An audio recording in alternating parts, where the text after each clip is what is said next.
Bonjour et bienvenue sur la chaîne 7 minutes en Afrique, chaîne qui se propose de faire rayonner l'Afrique à travers sa culture, ses hommes et son histoire.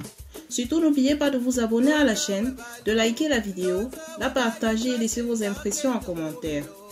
Dans ce nouveau numéro, nous vous plongerons dans le monde de la procréation en Afrique en général, tout en nous appuyant sur le cas particulier du peuple Mdjimba, localisé dans la partie ouest du Cameroun. Nous vous présenterons la perception que se fait ce peuple de la procréation, des interdits et prescriptions de la femme enceinte Mdjimba et enfin de sa prise en charge au sein de la communauté une fois qu'elle a accouché. Sans plus tarder, rentrons dans le vif du sujet.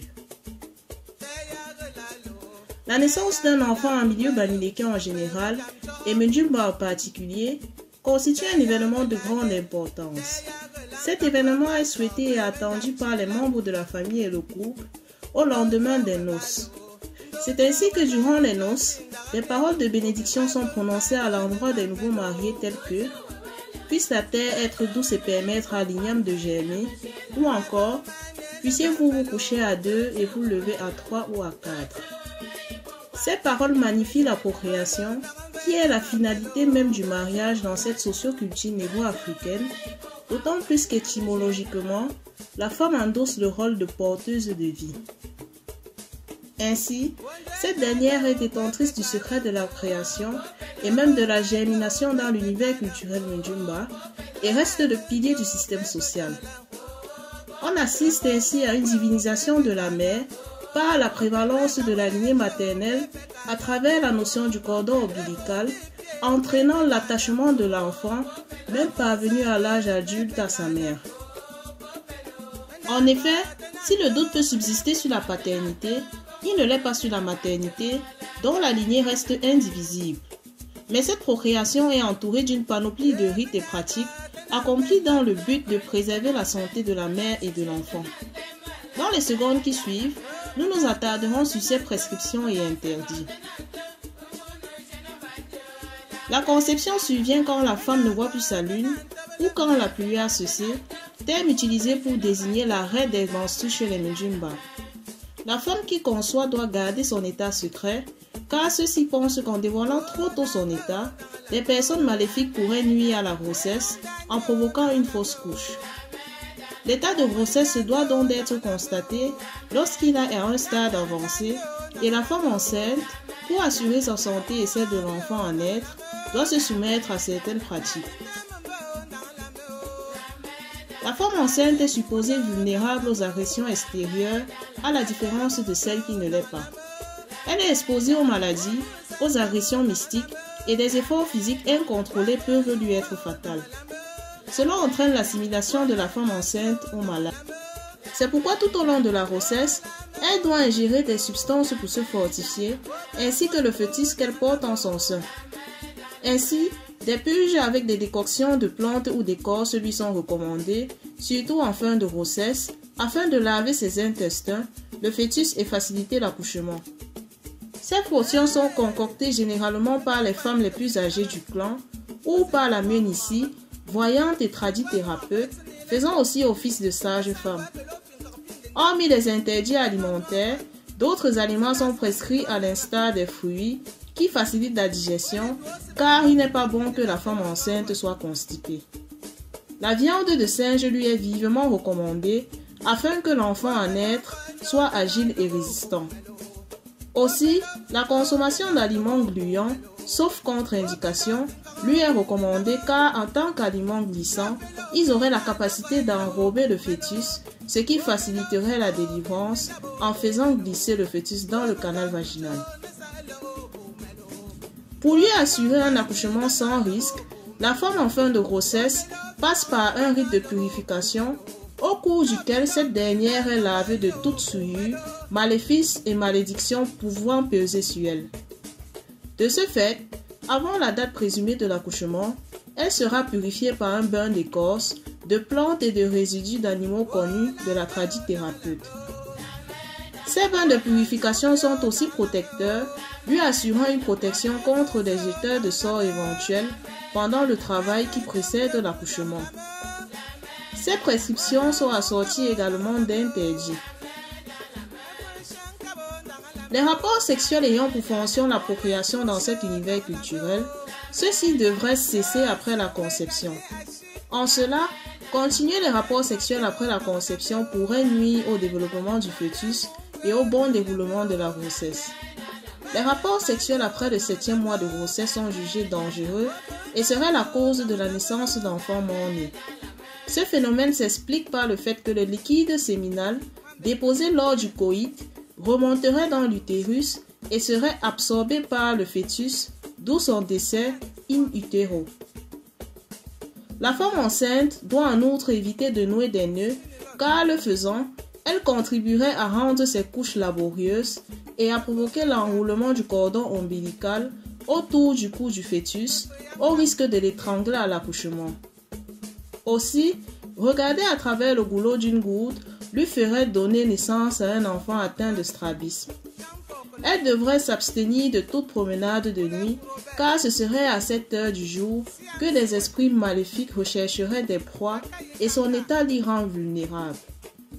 La traversée de la route à une jonction lui est également interdite, car considérée comme lieu de sacrifice rituel à des heures tardives de la nuit.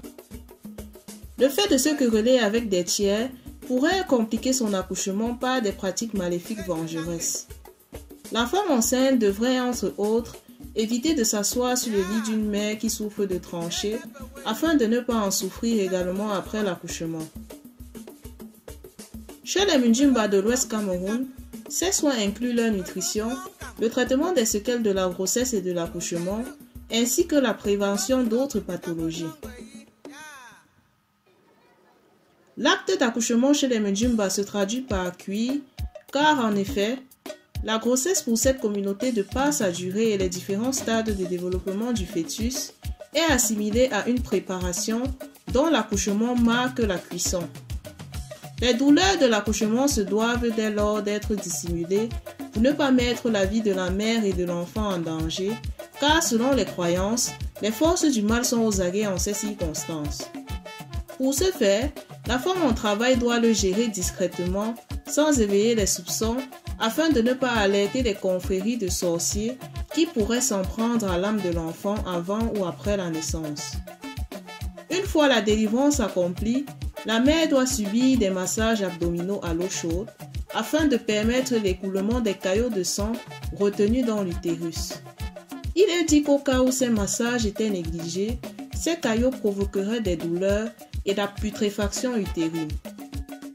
Le cuir consommé chaud remplace ou potentialise les effets du massage dans la mesure où il est supposé par la chaleur qu'il procure avoir le même effet escompté, à savoir la dilatation des vaisseaux permettant l'écoulement des lochies, ainsi que l'activation de l'involution utérine. La mère doit également prendre des décoctions dans le but de laver son ventre et s'abstenir au rapport sexuel pendant toute la période de l'allaitement, car autrement il gâterait le lait et occasionnerait la maladie chez le nouveau-né. Dans le dernier cas, il s'agit surtout de retarder la survenance d'une nouvelle grossesse susceptible de nuire à la santé de la mère et de l'enfant qui ont besoin de repos, d'où la réclusion de la mère.